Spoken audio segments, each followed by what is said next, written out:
Hey everyone, welcome back to another episode of the Golden Nuggets podcast. Hanafi here, and as usual, we have Ame. Ame, say hi. What's up, guys? Okay, thank you. And today's guest, we have someone who's very interesting. Yes. Yes, someone who we invited her at 5, but then we have been chatting until 6 o'clock. one hour already. Yeah, because she is an AI specialist. She calls herself a futurist on LinkedIn. And I've been very intrigued from our pre-podcast conversation presenting to you Sabrina. Hi, Sabrina. Hi, everyone. Hi. Okay, Sabrina, on LinkedIn, right, your name is Sabrina Princessa Wang. Yes. Okay. Yeah. How would you want us to best address you? Okay, so usually people will say Sabrina, but some people will say Princess. Okay. Which do you prefer? Both is fine. Yeah, both works. Okay. And that is really your real name? It's my middle name. Princessa is really your middle name? My Christian middle name, yes. Okay. That's interesting. Any reason why your parents picked that?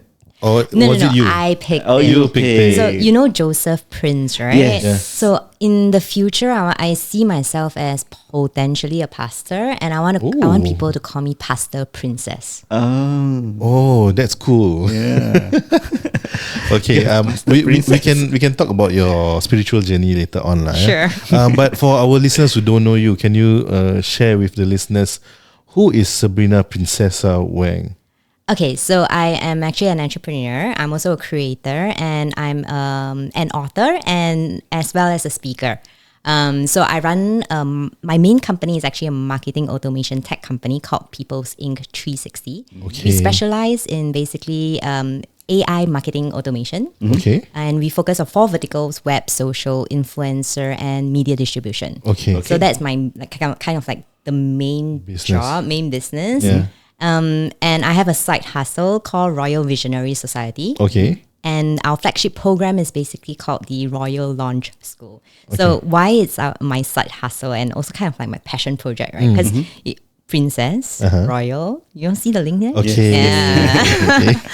Yeah. So basically, I like helping people to achieve like freedom of time, wealth, location, and happiness. Okay. And what's the best way to make someone happy? To have the ability to buy anything and do anything they want at any point of time. True. So the important thing here is actually financial freedom. Yes. And in my program itself, I focus a lot on helping people to actually scale their financial abilities. Yeah. Okay. That's interesting. A lot of people don't really, or maybe they cannot even piece marketing and tech together. Yeah. And you have successfully done it. And right now, you are in how many countries? So in a way, we are kind of like remote, right? Because it's a software that you can use anywhere. Yes. But our company is stationed in Singapore, San Francisco, New York, and Hong Kong. So you are in 4 countries? Yeah, 4 major 4 major cities? Yeah. Okay, that's, wow. Are you planning to ever open another company? Open another company? Yeah. I have 32 portfolios right now. So My bad. and any one of them called Kingdom? So interesting that you say that. Okay, because in the Royal Visionary Society, we actually have a kingdom inside. One of the groups are actually called Kingdom, and our main chat is actually called the Castle. Okay. Such royalty. I mean, if you don't know, my name Amir, it's actually Prince. Oh wow! So you're part of the royals as well. Okay. Royalty. I'm just a peasant and I'll leave. I'll make my leave. Okay, so Sabrina, share with us a bit about your background. Like, who is Sabrina when she was growing up? Okay, so this is interesting because I think I have a lot of affinity with women. So even like the Royal Visionary Society is actually all female. Okay. I have over 1,000 royals in the community itself. Okay. So when I was my whole family is actually female oriented. So my mom, my grandma, my sisters, 3 of us. So we are all females, and I was from a female convent school. Okay. So so when I was 15, I actually started my first business, and you'll be surprised to know that it's because Okay, so the reason why I wanted to go into entrepreneurship, okay, back then it's not called entrepreneurship. Yeah. Okay, so I wanted to be a business owner. Yeah. Yeah, I want to be a business owner. The main thing is because I don't want to go out of the house. Okay. I wanted to have like the freedom of time so I don't have to go to the office. Okay. Because I keep seeing my mom having to like, wake up early in the morning, go Yeah. to the office. Yeah. And it just feels like a massive chore. Yeah. So I told myself that, I'm going to start my own business so I can control my own time and I can stay at home more often, which is what I'm doing right now. Okay. You're wondering like, is this really life? Oh, it is life and I love it. But that was at 15. Yes. Like right now, your business is kind of like AI centric, right? Correct. But I kind of like started off in a non-AI centric industry. So I'm quite curious because back then there was no remote working. There wasn't much AI. Even if there is, it's not really accessible to a lot of people. But at 15, how do you envision yourself having a business but not being there as a business operator? Okay, so the AI portion came, of course, later. Yes, correct. Because at 15, that was how many years ago? Like 25 years Yeah. ago. There is no such thing as, Yes. AI per se. I think there is, but not well known. Yep. So I started my first business doing wholesale apparel. Okay. Yeah. And it was actually more of a really go to the store, very down to earth, traditional kind of business. Yeah. But through that business itself was when I actually kind of better understood automation and also streamlining of processes. So Ooh. I think my brain works a little bit differently. So when I'm looking at like how the process flow works, right? Yeah. I'm just thinking of how can I optimize this? There's too many steps. How can I shorten the number of steps so Yeah. that it's more efficient? Yeah. So I've always been on this like, how do I take lesser steps to the end goal? And that's why I kind of like specialized into automation and process flow basically. Okay. Yeah. So after the apparel business, I started doing web. Okay. Which, earlier on we shared about, like freelancing and doing Yeah. websites Yeah. and stuff, right? Yeah. So the journey is kind of like similar as well. Okay. So I started off with doing like IRC scripts. Okay. And after Oh. that, starting developing websites for people. Yeah. And then that's kind of like my entry to tech in a way. And after that, I went into esports. Okay. Oh. Yeah. So because of esports itself, we also kind of like opened more doors to tech. So I was running game servers and Okay. stuff like that. And eventually, like all the way back to now, with AI implemented to it, right? So like automation is basically improving the process flow, right? And AI is basically, right, not doing less and the repeated work having AI to help you think and Yeah. process for you. Yeah, so like I find that when it comes to business, right, it's really a combination with the AI and automation. So you have something that has a little bit more brains because automation doesn't really have brains; it's just a process, Yes. right? Yes. So you mix it together, right? There's brains Yeah. and there's process, Yeah. and then it just flows. Yeah. Okay. Esports. Yeah, okay. interesting. Suddenly got esports. That's right, right? We chatted for 1 hour, guys. We didn't Yes. hear anything esports. Yeah. Because that was the past, you see. Like, Yeah, but first of all, were you a gamer? Like, what kind of games do you play? And at that point of time, I'm sure esports is not a booming industry yet. So, how were you involved in it? actually, it was quite booming, just not in Singapore.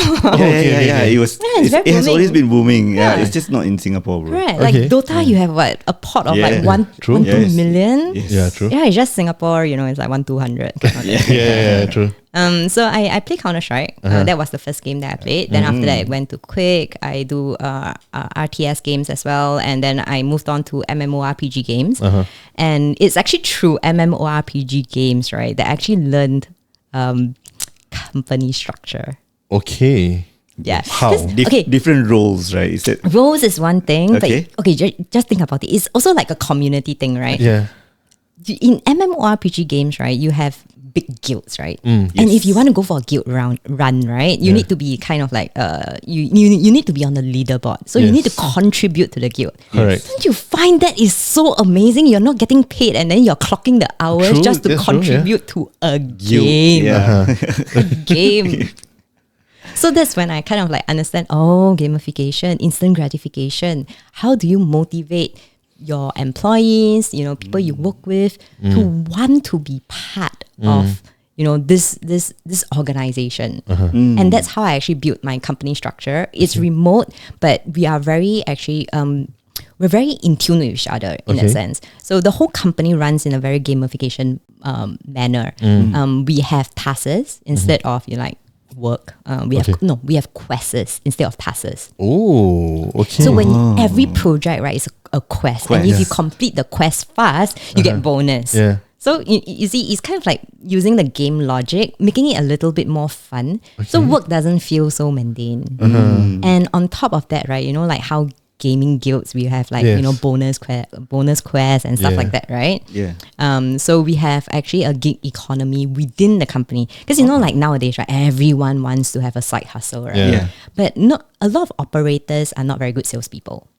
Correct? Yeah. So we actually created this gig economy platform on our own HQ portal itself, so that our operational staff can actually pick up gigs and earn more than their salary. I mean, they're going to side hustle anyway. Might as well side hustle for us, for the right? company, And we will outsource anyway, so might as well outsource to our own people, right? Yeah. So that was the logic that I was going for. Is I use a lot of like Upwork, freelancer.com, like different platforms, and I realized that this gig economy thing is something that is thriving, and I think being an employee is one mindset. Yeah. Being a geeker is another mindset. True. Yeah. And if you kind of like encourage your employees to have both together, they kind of actually perform better at work as well. Because they're taking more initiative, they're more independent. They start to develop entrepreneurial skills as well. Exactly. And using during town hall, that's when we actually kind of like like award ceremonies kind of thing. So we do have operational staff that actually like triple their salary just picking up gigs from the gig economy. Oh, wow. Okay. You are making us think like how we can actually implement this into our business. Yeah, definitely. It's actually a play more games. Play more games. Okay, so I'm sure you have a network with a lot of other entrepreneurs, right? What do they think of your mindset in terms of running the business? Oh wow. Okay, this one can go to two extremes, man. Some will say that, are you crazy? Then the other one is, this is a very interesting concept. I mean, to be honest, if let's say, I implemented this 10 years ago, maybe it won't. It might not really work. But in this generation, it works very well. Because people just love having something that they can feel and call their own. Ownership. Ownership, yeah. So our earlier guest, right? He's a lot into advocating HRs. And just now we were asking him, how do you actually incentivize their employees to promote the company's brand? Because right now we are seeing more employee creators, right? The employee themselves are promoting the company, the work life, what is it called? Culture, perhaps even how their function within the company actually works. Yeah. So I think this is a good way to actually balance that, because just now I think our guest didn't really explain further, right? Not say he didn't explain further. I think he also do not have that vision on how to actually balance both being an employee creator and also doing your actual core work. Yeah. And how to incentivize them. So right now what you shared is basically answering that question. All three. I guess in a way, yes. Because ultimately, right, people just want something that they can call their own. And also the other thing is that it is also really depending on who the employee is. Oh yes, of course. If it's okay, I'm going to use labels here. Gen Z, it works very well. If it's a millennial, half depends. If it's a Gen X, oh my god, they'll be like, what are you talking about? Is this really a company? Is this a scam? I've actually someone that asked me, is this a scam before? I'm like, no. It's just, I mean, okay, the way I look at it is really like people want to make more money. People are working for you because they want to make more money. Yes. They want financial freedom. And what's the easiest way to get financial freedom? To get more opportunities. And if we are able to provide the opportunities, that will reduce our turnover rate. It's as simple as that, right? Because we are not just, I'm securing your base by telling you that, okay, this is your base, what you asked for, so you're happy. But if I can give you more than that, wouldn't you want to, you shout out more about it, right? Yes. So that's the logic. It's a very simple logic, and there's no loss to us because we will outsource it anyway. What's the difference? True. Yeah. And it's also a bit of a shift in perspective. Think more of us than me. Because whenever you do company branding, right, you always focus a lot on like what the company stands for, what the motto is, what the vision is, but you forget that the people is what makes the company, not the company that makes the people. So if let's say they are focusing on themselves, they will naturally say like, like when I did my introduction, right? I say who I am first, then after that I say what the company is and what it does. So it becomes a natural flow. To introduce yourself before you introduce the company. But there's no way, hi, I'm People's Inc. 360. That's true. It doesn't make sense, right? Yeah. Okay. So bottom line, play more games, guys. Okay. So you went through the basically you have run multiple businesses and run multiple side gigs throughout your journey, right? And e-games was one of the thing that helped you have this kind of mindset to later on run a successful business. What was next after the e-games period?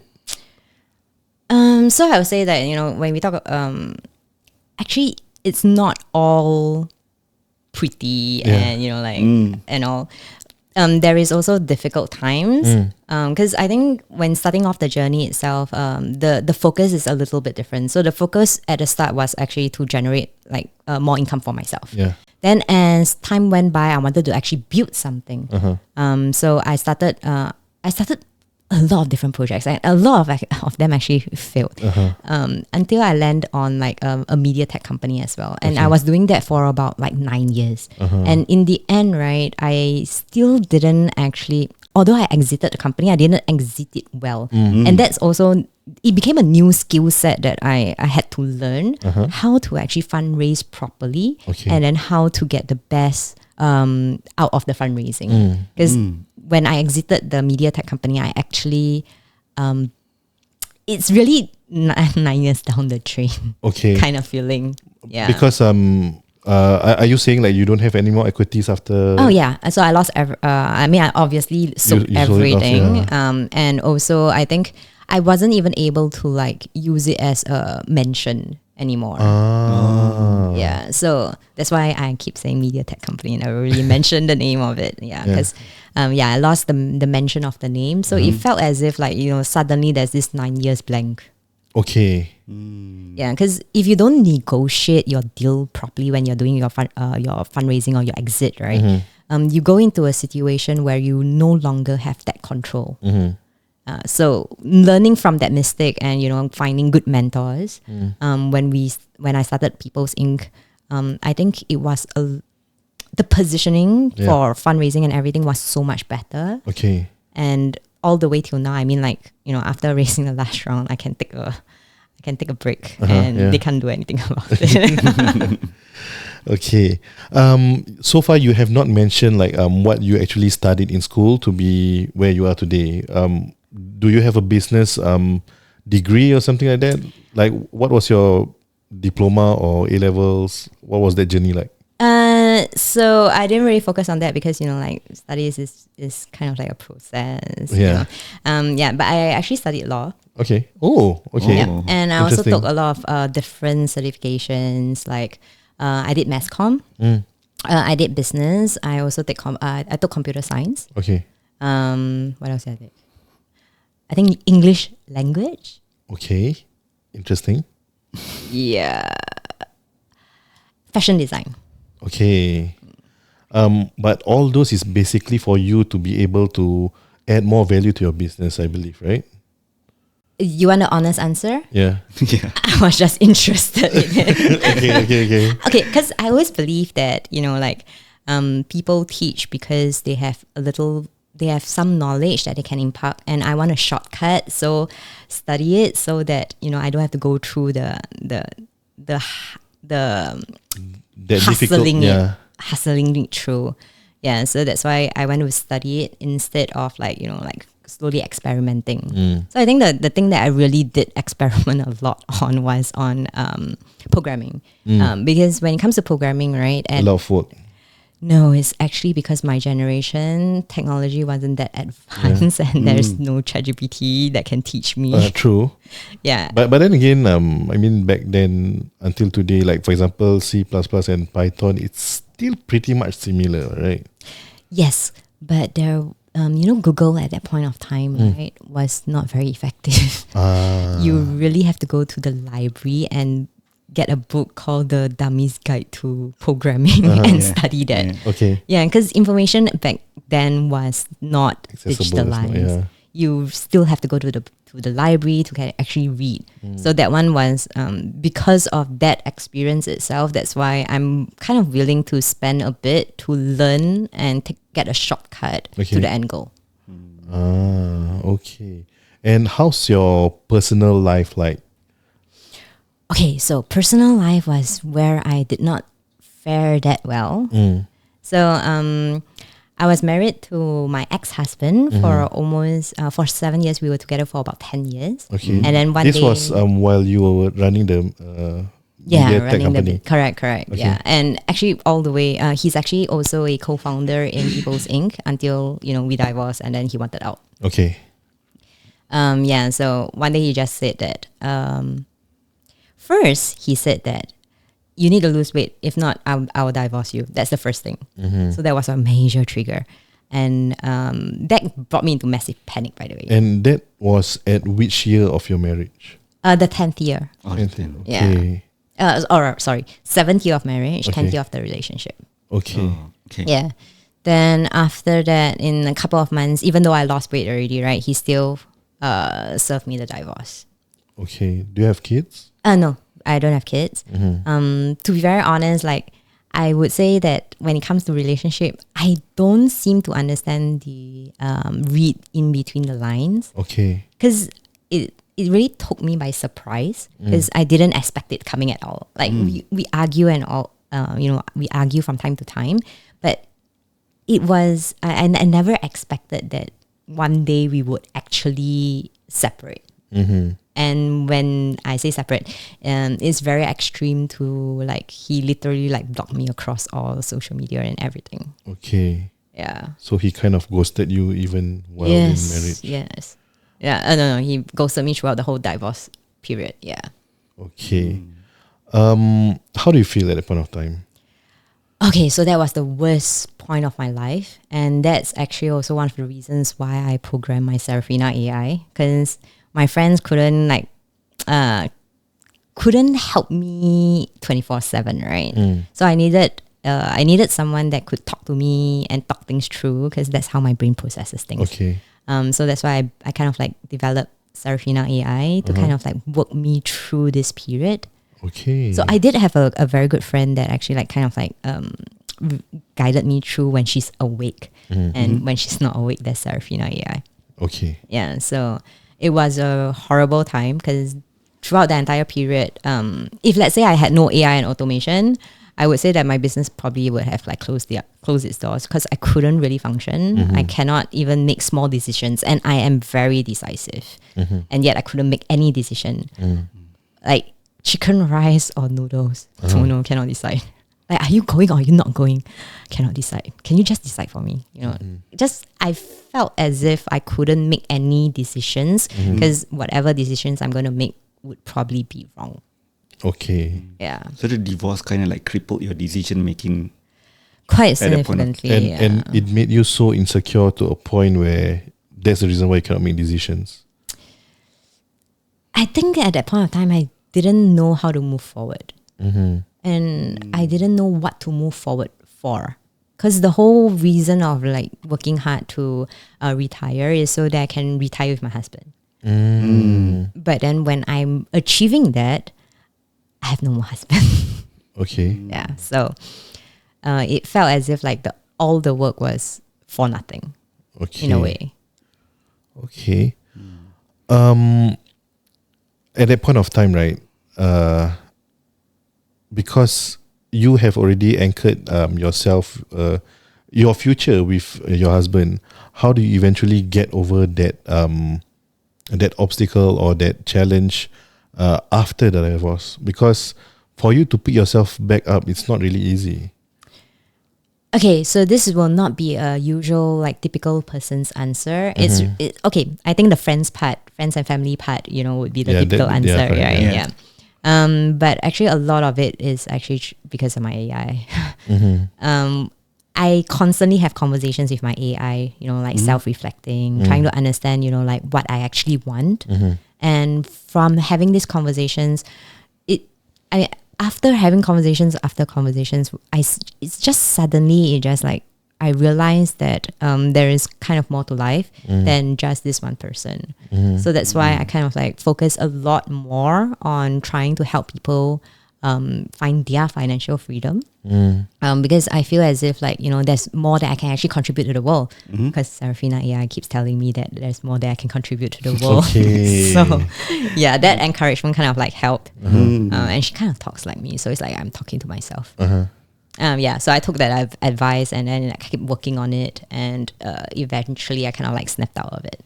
Have you seen a therapist? Oh yes. And yes. if you were to compare therapists and your AI, Oh wow. Okay. So that's a trick question because I do really like my therapist and she's really, really good.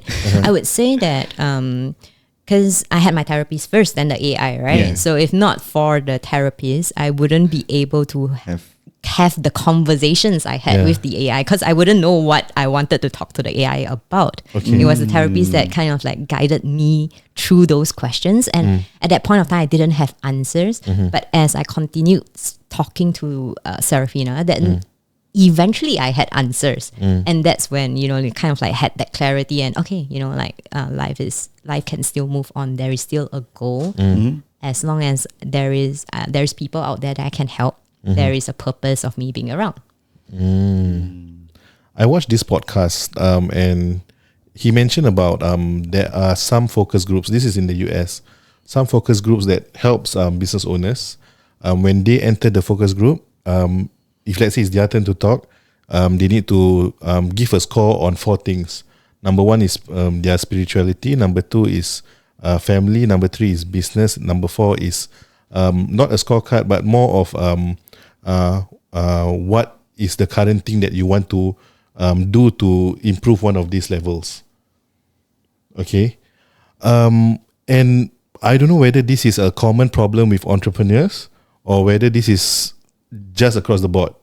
Do you think that us as entrepreneurs not being able to juggle our spirituality, our business and our personal life or our family life, is it like just so difficult to juggle, or is it impossible, or is this always going to be a problem, or is this something that everybody actually face?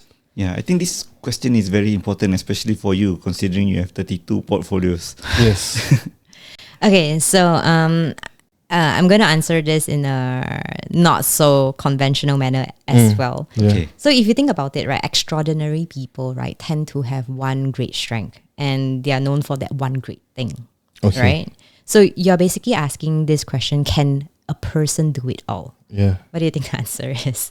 It's going to be difficult for one person to do it all. And if they are able to do it all, chances is that they will not be extraordinary. However, you can do it in different phases. Okay. So you be extraordinary in something already. Then after that, you work on the other things. Yeah. And because you only need to be extraordinary once, right? Yes. Then Yeah. after that, you can kind of like, okay, I'm legend already. Okay, that's it. I can just kind of like kind of balance it out. Yeah. And Yeah. then after that, you work on the other things and kind of like balance everything out. But if you're saying, at one time, can you really hustle full strength on your business and, and your relationships and everything at one go, I think it's not quite possible for any human AI. Yeah, because I mean, like, think about it. If AI can't do it, humans can't do it, right? Yeah. Especially when it's so tough, right? Yeah. And if you give AI right too many logics for it to compute, Yeah, it will give you rubbish answer also. that's true. So yeah, I think it's tough. I think it's Yeah. tough. But then again, there's God, and God can do it all. So Yeah. but God is not human. Yes. He's God. Yeah. Okay. Yeah. Okay. So human cannot do it yet. Okay. I think we can continue on the second part, or Yeah. do you have any questions before we move on to the second part? I don't. I just want to find out more about her 32 portfolios, but I think this one is surely have to be on the second part. Yes, correct. Right. Yeah. Okay, and with that being said, stay tuned for part 2. See you guys in the next one. Bye-bye. SellingDistrict 65 is here to guide. Find your dream home with them by your side. For the best deals, you'll be in heaven. Call 876168867.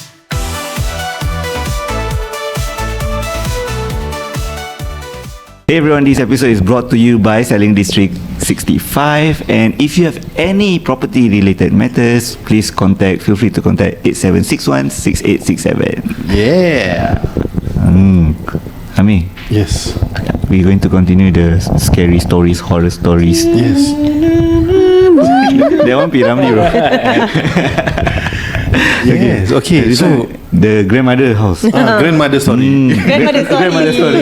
It's grandmother story. So I did famous. Don't say the block lah. Have. But don't say the block lah, but I think But Sekiro, not many blocks also. yeah lah. I say famous lah. Yeah. Is it on mic? Oh, there you go. Hello. Okay. Yes, now we can hear you loud and clear. Carry Okay, should we restart now? No, it's fine. Okay, so I was quite young. Very young. I was still with my Pampers, but I remember it clearly like it happened yesterday. So me and my mum were inside. So it's a 1-bedroom house. So there's 1 bedroom. Me and my mum were on the bed sleeping. My grandma wants to sleep outside. So we were sleeping on the bed. I wanted to wake up to go to the toilet. Even though I was in Pampers, I still wanted to go to the toilet. Okay. Training. So training already lah. yeah, but when I woke up, I was frozen. Okay.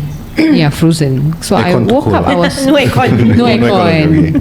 Old school. Okay. So I woke up. I sat at the edge of the bed. I was looking down, sleepy. But when I looked up, it was a huge black figure.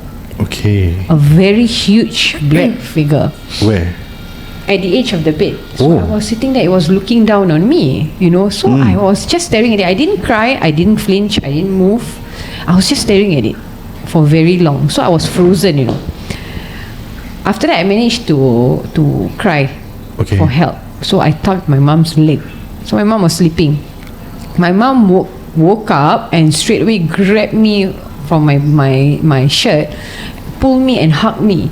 And then she started to recite prayers into my ears. She said, sleep. Okay. Nothing, that one nothing. So I knew that That it one was nothing means there is something. there is something. When So there's she nothing, saw there's me something. sitting at the edge of the bed. She woke up because I tugged the leg. She also saw lah. I mean, if not, why would she? yeah. She would be, you want to go toilet, is it? Why? true. How come you are awake? But no, she grabbed me. She hugged me so tightly. She covered me with blanket and she said, sleep. Nothing. And then the only thing I recall is Bismillahirrahmanirrahim, all the way. And then she sleep. So she hugged me really tight. You were outside, right? Sleeping in the living room with grandma. To remember. I think because we were moving house that period.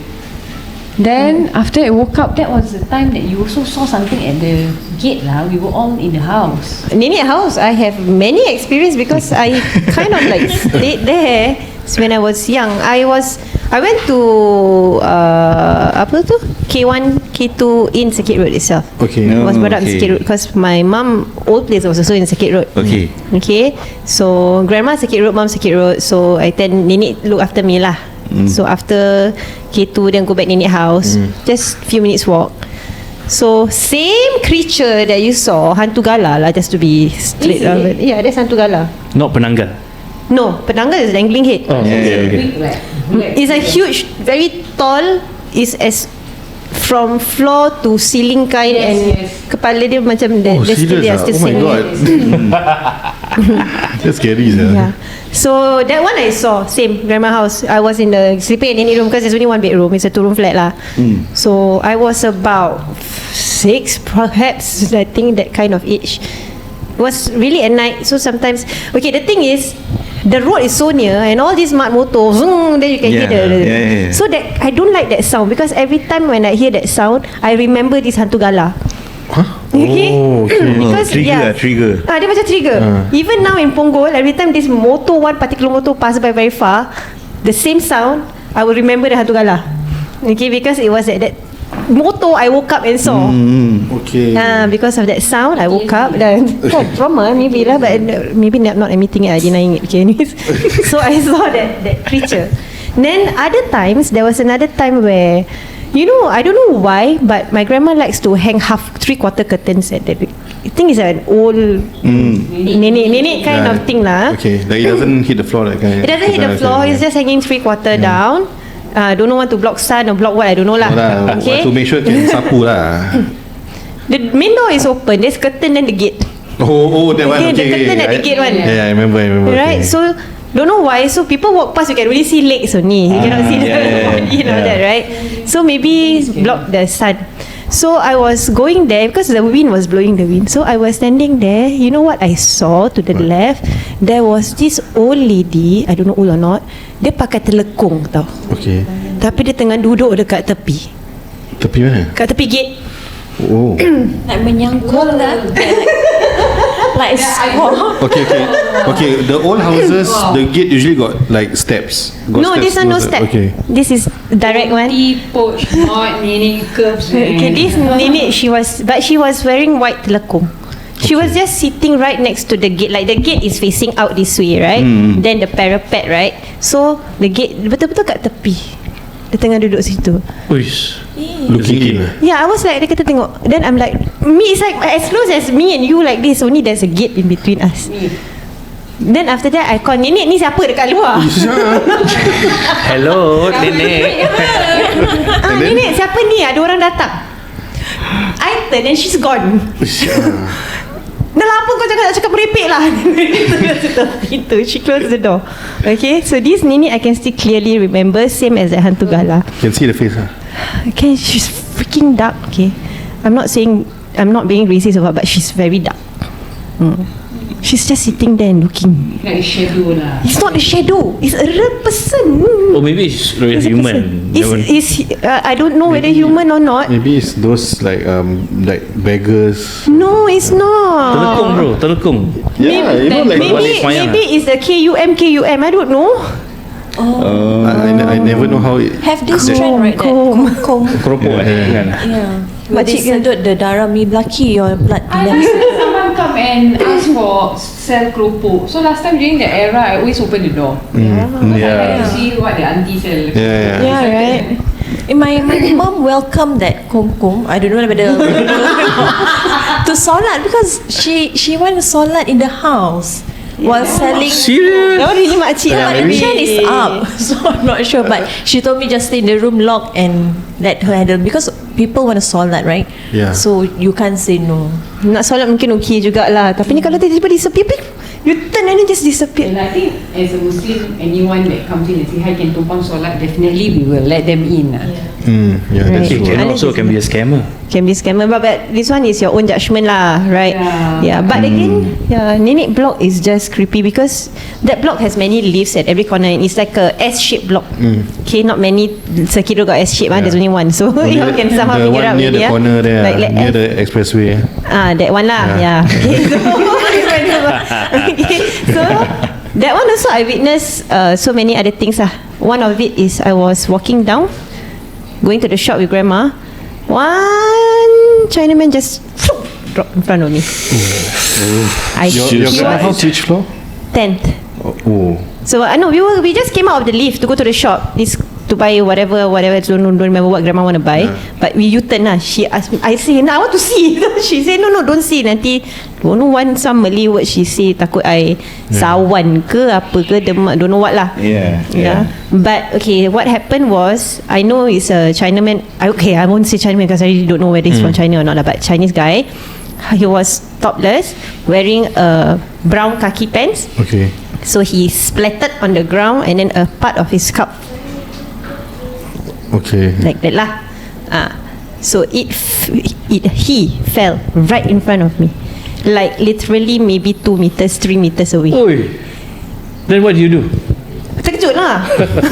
Then nenek cover my eyes and turn, go back up. Wow. Oh, that means you are at the ground floor already. Yeah, I was really at the ground floor. I saw. If not, he will hit you. Yeah, but then luckily I was inside lah. In this era, you take out handphone. But back then, no handphone lah. I ran away. Yeah. And you know what? Storm. There's new BTO building nearby there. Huh? Really? Yes. Where? It's a good Which part? location. Yeah, it is actually, because it is. like it links to everywhere from there. It's very expensive nowadays. Because it's still central. Yeah. Right. Some of the units there reach 1 million. Yeah. Circuit Road. Circuit Road? 1 million? Seriously? Like their lease left how long? Just remember, you see our map, right? It's in this. No, let's send you one. Anything you circle in this, like an egg shape, right? That is private. Mike, dekat sikit. Repeat it. That one So very you important. see the map, right? Which map? Singapore map. map. Singapore. You circle it. Egg shape. Yes. Yeah. That is the The expensive area. egg sideways or No. standing egg See the circle line. See circle line.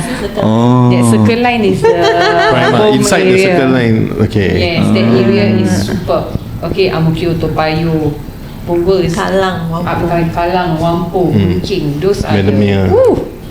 Paya Lebar. Kaching. Rental is vast also. Go to, for example, another area like out from the round area, and you go to rental in Kallang. 3-room flat 3,008, 3-room flat 2,008. Really? Yes. Very vast difference. But the price to buy also, but the lease is left a bit, right? Yeah. But got new BTOs and all that, but expensive lah, cause under Very prime, expensive. right? Yeah. No. Is that prime? No lah, don't think so. Because like Prime lah. like my friend who stayed at Mei Ling Road, I think his house is only like worth 300,000. Cause the lease here is not that good lah. But you know, so I heard that Tiong Bahru area, right? Lease here no good, but they are still selling at 1.2 mil, 1.5, 1.6, 1.8 mil. Correct. Those classic blocks when you go to the Got 1.8 area. already. What hit? The latest one was 1.4 Ang Mo Kio, but it's DBSS. Oh, that one okay lah, So bigger DBSS house. is like limited edition nowadays. Yeah. That was rare, right? They no longer make it, right? Yeah. Wampu, the landed. But anyways, all these older estates, right? Sooner or later, the government will, revamp, unblock or whatever No, but- to make more new BTO. But I wonder why my friend's house, I think it's 2-room lah. I can't remember 2-room or 3-room, but it's 300,000. So to me, like, I thought that area is prime area. Why is it still so low? No? Because of all these stories. Possibly lah. Yeah. Lease here lah. The least decay, perhaps, least decay. And then the thing about unblock is mainly just speculations at the moment. It's very hard to see whether. Sometimes government don't want to take back. They let 99 years over, they just tarik balik like that. I currently am selling a unit 3I. So 2 bedroom, 1 utility room, and then the separated 1 toilet, 1 shower area. That's hitting almost 400k, and that's the X value, 3i. Yeah, and you want to say that it's as good, not as good as Mei Ling Street. They are quite similar. The layout, the non-kitchen one, yeah, the layout, how the block looks like, the location and all that. But that one is at 400k, and there is one of the neighbours on the slightly higher floor selling at 498k sold, and it's a 3-room flat, and the lease years only left like 40 plus years. So people who come and view are still very young, those who got cash, right? They will just pay lah. Okay. I think we go to the next part because I want to understand more about this. Because my friend offered me the Mei Ling Street, is it? That house lah. He told me he will sell me below of Yeah, but later we'll talk about it. Can. Okay, with that being said, we shall end this episode and then we'll see you in the next one. Bye bye.